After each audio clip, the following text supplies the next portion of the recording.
Pride and Prejudice by Jane Austen. Recording by Elizabeth Klett. Chapter 34. When they were gone, Elizabeth, as if intending to exasperate herself as much as possible against Mr. Darcy, chose for her employment the examination of all the letters which Jane had written to her since her being in Kent. They contained no actual complaint, nor was there any revival of past occurrences, or any communication of present suffering. But in all, and in almost every line of each, there was a want of that cheerfulness which had been used to characterize her style, and which, proceeding from the serenity of a mind at ease with itself, and kindly disposed towards every one, had been scarcely ever clouded. Elizabeth noticed every sentence conveying the idea of uneasiness, with an attention which it had hardly received on the first perusal. Mr. Darcy's shameful boast of what misery he had been able to inflict gave her a keener sense of her sister's sufferings.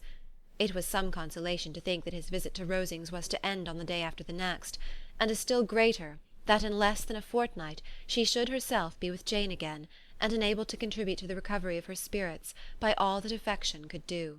She could not think of Darcy's leaving Kent without remembering that his cousin was to go with him, but Colonel Fitzwilliam had made it clear that he had no intentions at all, and agreeable as he was, she did not mean to be unhappy about him. While settling this point, she was suddenly roused by the sound of the door-bell, and her spirits were a little fluttered by the idea of its being Colonel Fitzwilliam himself, who had once before called late in the evening, and might now come to inquire particularly after her. But the idea was soon banished, and her spirits were very differently affected, when, to her utter amazement, she saw Mr. Darcy walk into the room. In an hurried manner he immediately began an inquiry after her health, imputing his visit to a wish of hearing that she were better. She answered him with cold civility. He sat down for a few moments, and then getting up, walked about the room. Elizabeth was surprised, but said not a word. After a silence of several minutes, he came towards her in an agitated manner, and thus began.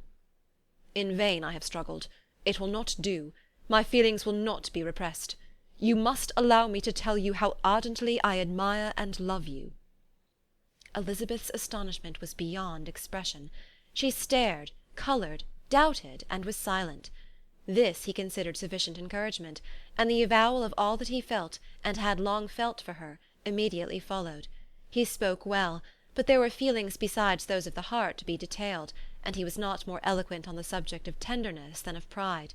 His sense of her inferiority, of its being a degradation, of the family obstacles which had always opposed to inclination, were dwelt on with a warmth which seemed due to the consequence he was wounding, but was very unlikely to recommend his suit. In spite of her deeply rooted dislike, she could not be insensible to the compliment of such a man's affection, and though her intentions did not vary for an instant, she was at first sorry for the pain he was to receive, till, roused to resentment by his subsequent language, she lost all compassion in anger. She tried, however, to compose herself to answer him with patience, when he should have done. He concluded with representing to her the strength of that attachment which, in spite of all his endeavours, he had found impossible to conquer, and with expressing his hope that it would now be rewarded by her acceptance of his hand. As he said this, she could easily see that he had no doubt of a favourable answer. He spoke of apprehension and anxiety, but his countenance expressed real security.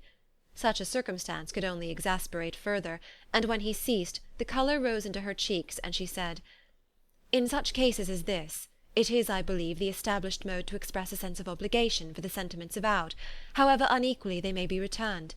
It is natural that obligation should be felt, and if I could feel gratitude, I would now thank you. But I cannot. I have never desired your good opinion, and you have certainly bestowed it most unwillingly. I am sorry to have occasioned pain to any one. It has been most unconsciously done, however, and I hope will be of short duration. The feelings which, you tell me, have long prevented the acknowledgment of your regard, can have little difficulty in overcoming it after this explanation." Mr. Darcy, who was leaning against the mantelpiece with his eyes fixed on her face, seemed to catch her words with no less resentment than surprise. His complexion became pale with anger, and the disturbance of his mind was visible in every feature. He was struggling for the appearance of composure, and would not open his lips till he believed himself to have attained it. The pause was to Elizabeth's feelings dreadful. At length, with a voice of forced calmness, he said, "And this is all the reply which I am to have the honour of expecting?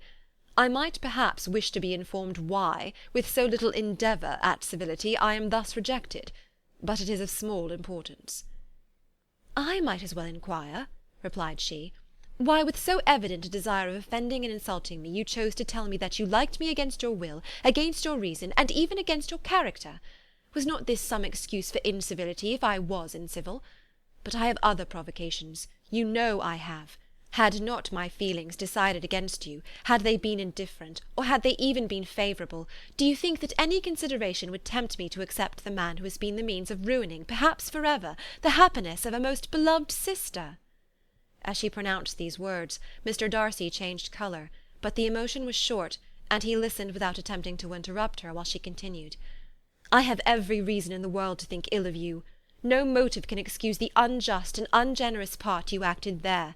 You dare not, you cannot deny that you have been the principal, if not the only means of dividing them from each other, of exposing one to the censure of the world for caprice and instability, and the other to its derision for disappointed hopes, and involving them both in misery of the acutest kind. She paused, and saw with no slight indignation that he was listening with an air which proved him wholly unmoved by any feeling of remorse. He even looked at her with a smile of affected incredulity. "Can you deny that you have done it?" she repeated. With assumed tranquillity he then replied, "I have no wish of denying that I did everything in my power to separate my friend from your sister, or that I rejoice in my success. Towards him I have been kinder than towards myself." Elizabeth disdained the appearance of noticing this civil reflection, but its meaning did not escape, nor was it likely to conciliate her. "But it is not merely this affair," she continued, "on which my dislike is founded. Long before it had even taken place, my opinion of you was decided. Your character was unfolded in the recital which I received many months ago from Mr. Wickham. On this subject, what can you have to say? In what imaginary act of friendship can you here defend yourself? Or under what misrepresentation can you here impose upon others?" "You take an eager interest in that gentleman's concerns?" said Darcy in a less tranquil tone, and with a heightened colour. "Who that knows what his misfortunes have been can help feeling an interest in him?" "His misfortunes!" repeated Darcy contemptuously. "Yes, his misfortunes have been great indeed." "And of your infliction," cried Elizabeth with energy. "You have reduced him to his present state of poverty, comparative poverty. You have withheld the advantages which you must know to have been designed for him. You have deprived the best years of his life of that independence which was no less his due than his desert. You have done all this, and yet you can treat the mention of his misfortune with contempt and ridicule." "And this," cried Darcy, as he walked with quick steps across the room, "is your opinion of me? This is the estimation in which you hold me? I thank you for explaining it so fully. My faults, according to this calculation, are heavy indeed. But perhaps," added he, stopping in his walk and turning towards her, "these offences might have been overlooked, had not your pride been hurt by my honest confession of the scruples that had long prevented my forming any serious design. These bitter accusations might have been suppressed, had I, with greater policy, concealed my struggles, and flattered you into the belief of my being impelled by unqualified, unalloyed inclination, by reason, by reflection, by everything. But disguise of every sort is my abhorrence. Nor am I ashamed of the feelings I related. They were natural and just. Could you expect me to rejoice in the inferiority of your connections? Could I congratulate myself on the hope of relations whose condition in life is so decidedly beneath my own?" Elizabeth felt herself growing more angry every moment, yet she tried to the utmost to speak with composure when she said, "You are mistaken, Mr. Darcy, if you suppose that the mode of your declaration affected me in any other way than as it spared the concern which I might have felt in refusing you, had you behaved in a more gentlemanlike manner." She saw him start at this, but he said nothing, and she continued, "You could not have made the offer of your hand in any possible way that would have tempted me to accept it." Again his astonishment was obvious, and he looked at her with an expression of mingled incredulity and mortification. She went on, "From the very beginning, from the first moment, I may almost say, of my acquaintance with you, your manners, impressing me with the fullest belief of your arrogance, your conceit, and your selfish disdain for the feelings of others, was such as to form the groundwork of disapprobation, on which succeeding events have built so immovable a dislike. And I had not known you a month before I felt that you were the last man in the world whom I could ever be prevailed on to marry." "You have said quite enough, madam. I perfectly comprehend your feelings, and have now only to be ashamed of what my own have been. Forgive me for having taken up so much of your time, and accept my best wishes for your health and happiness." And with these words he hastily left the room, and Elizabeth heard him the next moment open the front door and quit the house. The tumult of her mind was now painfully great. She knew not how to support herself, and from actual weakness sat down and cried for half an hour. Her astonishment, as she reflected on what had passed, was increased by every review of it. That she should receive an offer of marriage from Mr. Darcy! That he should have been in love with her for so many months! So much in love as to wish to marry her in spite of all the objections which had made him prevent his friends marrying her sister, and which must appear at least with equal force in his own case, was almost incredible. It was gratifying to have inspired unconsciously so strong an affection. But his pride, his abominable pride, his shameless avowal of what he had done with respect to Jane, his unpardonable assurance in acknowledging, though he could not justify it, and the unfeeling manner in which he had mentioned Mr. Wickham, his cruelty towards whom he had not attempted to deny, soon overcame the pity which the consideration of his attachment had for a moment excited. She continued in very agitated reflections till the sound of Lady Catherine's carriage made her feel how unequal she was to encounter Charlotte's observation, and hurried her away to her room. Chapter 34